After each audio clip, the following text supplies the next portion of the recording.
alunos, vamos à nossa aula de funções da linguagem. Vamos à nossa aula de funções da linguagem, conteúdo certo de ser cobrado no Enem. Funções da linguagem. As funções da linguagem correspondem aos diferentes artifícios empregados pelo produtor da mensagem para atingir seu objetivo. Cada um desses artifícios está associado a um elemento diferente do processo comunicativo.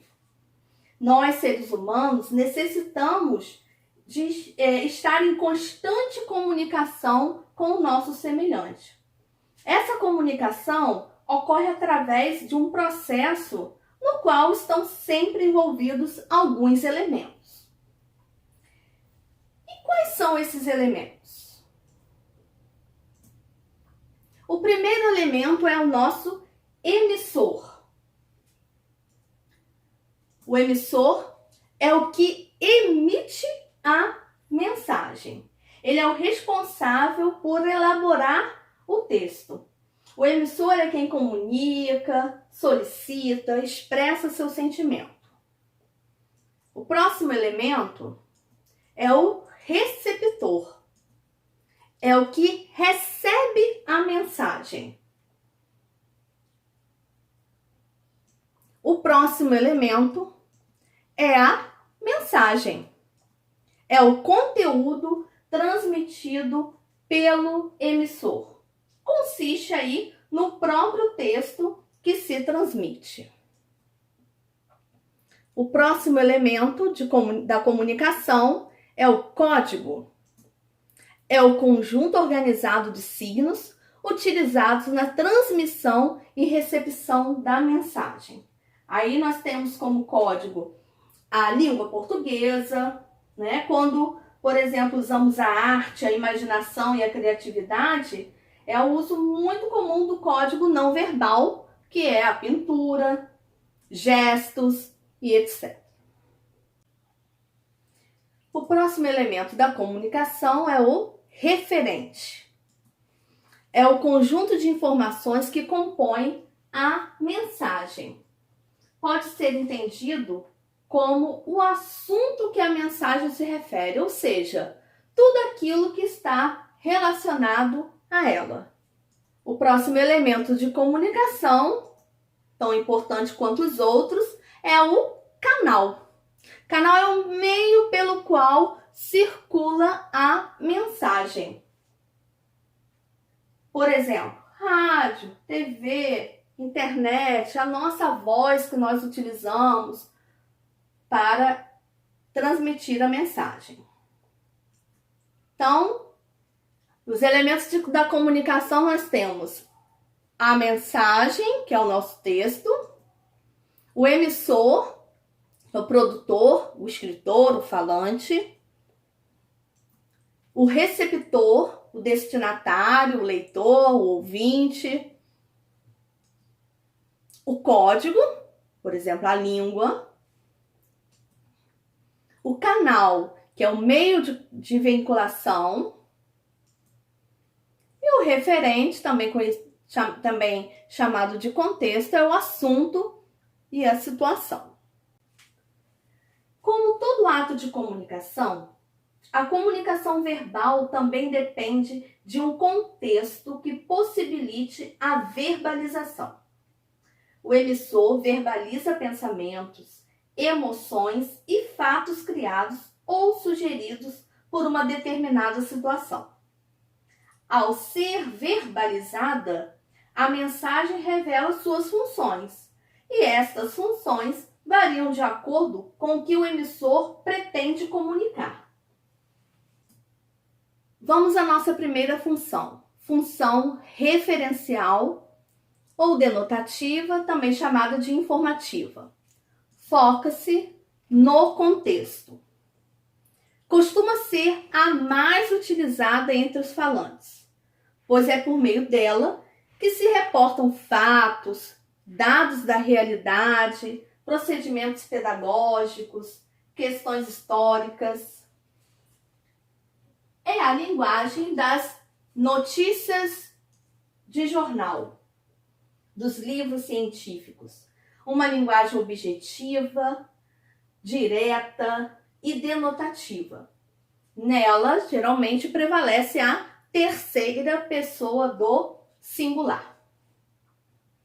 Próxima função é a função emotiva, também chamada de expressiva. Foca-se o emissor. É a linguagem dos livros autobiográficos, de memórias, livros de poesias líricas, bilhetes, cartas de amor. Utiliza-se uma linguagem objetiva e nela geralmente prevalece a primeira pessoa do singular. Um exemplo de função emotiva é este poema de Fernando Pessoa. Não sou nada, nunca serei nada. Não posso querer ser nada. A parte isso, tenho em mim todos os sonhos do mundo. Fernando Pessoa. Observem como o emissor revela aí toda a sua emoção, todo o seu sentimento. E o uso da primeira pessoa do singular. Próxima função, função apelativa, também chamada de conativa. Foca-se o receptor. O emissor procura influenciar o comportamento do receptor. É a linguagem dos discursos, dos sermões, das propagandas que se dirigem diretamente ao consumidor. Vamos ver o nosso exemplo. Nós temos um trechinho da música de Tim Maia que diz: você é mais do que sei, é mais que pensei, é mais que esperava, baby. Você é algo assim, é tudo pra mim, é como eu sonhava, baby. E temos uma propaganda do Boticário que diz: você pode ser o que quiser. Observem como o emissor se dirige ao receptor fazendo uso de pronomes como você. Além de vocativos, o uso do imperativo também é muito comum. Então, é uma função que apela para o receptor.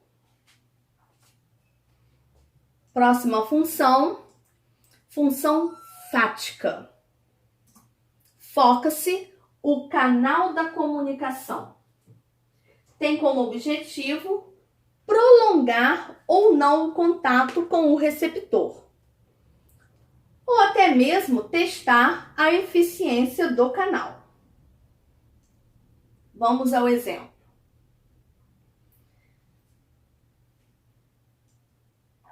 Olá, como vai?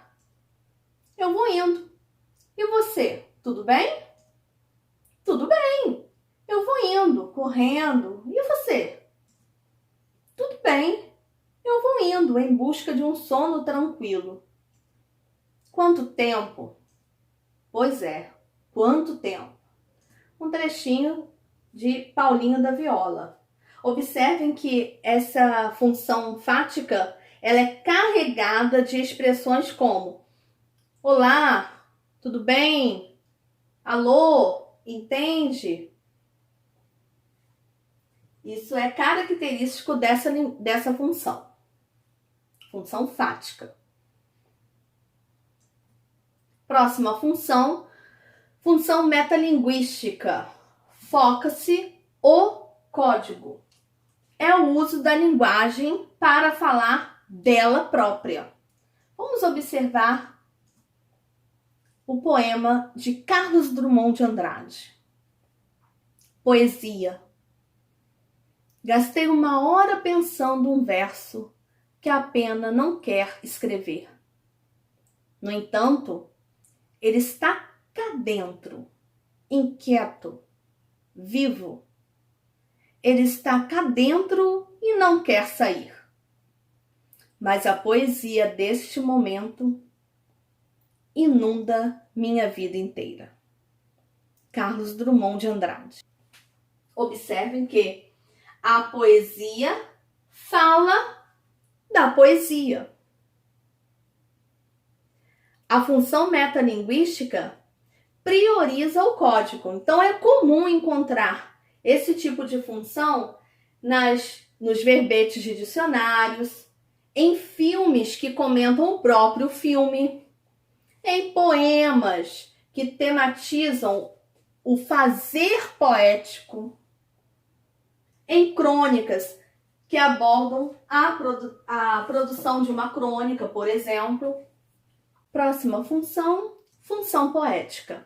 Foca-se à mensagem, revelando recursos imaginativos criados pelo emissor. Uma linguagem afetiva, sugestiva, conotativa e bem cheia de metáforas. Observem esse poema de Augusto de Campos com as palavras pluvial, fluvial. Observem, parece que a chuva está caindo para o rio. Olha a parte estética do poema. Este outro poema de Cruz e Souza, vozes veladas, veludosas vozes, volúpia dos vilões, vozes veladas, vagam nos velhos vórtices velozes, dos ventos vivas vãs vulcanizadas. Observem que Cruz e Souza utiliza o recurso da repetição regular do som consonântico vó, vê, vó, vê, vó, vê, vó. Isso é uma figura de linguagem chamada aliteração. Nos dois poemas, a linguagem foi trabalhada para produzir efeitos expressivos e, assim, despertar o maior interesse de nós que somos os leitores. Perceba que houve preocupação em combinar as palavras de maneira pouco comum, organizando a sonoridade, o ritmo das frases, as rimas, para que a mensagem ganhasse mais destaque, mais ênfase. E para finalizar, vamos ao resumo das funções da linguagem. Função emotiva, centrada no emissor.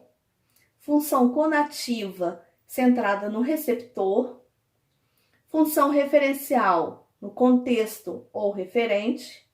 Função poética, na mensagem.